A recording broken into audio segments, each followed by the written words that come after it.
বচ্চন পদবি বাদ দিলেন ঐশ্বরিয়া রাই, কিন্তু কেন?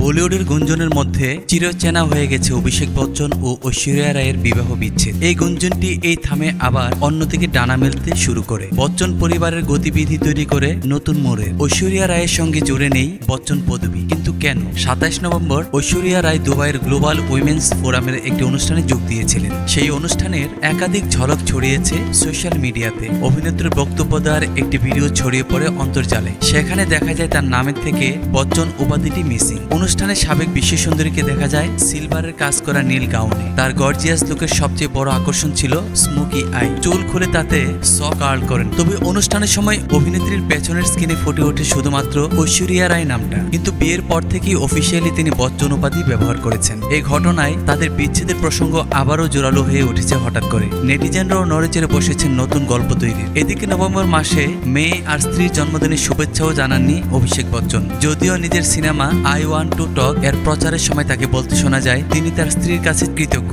কারণ তার মেয়েকে যত্ন করে বড় করেছেন। এদিকে বিশ্বের দ্বিতীয় ধনী অভিনেত্রী তকমা পেয়েছেন ঐশ্বরিয়া রায়। সেই খবর সামনে আসে গত 18 অক্টোবর। যদিও এই বিষয়ে অভিনেত্রীর পক্ষ থেকে কোনো মন্তব্য শোনা যায়নি, তবে এই খবর শুনে অভিনেত্রীর অনুরাগীরা খুবই খুশি। সবাই শুভেচ্ছা জানিয়েছিল তাকে।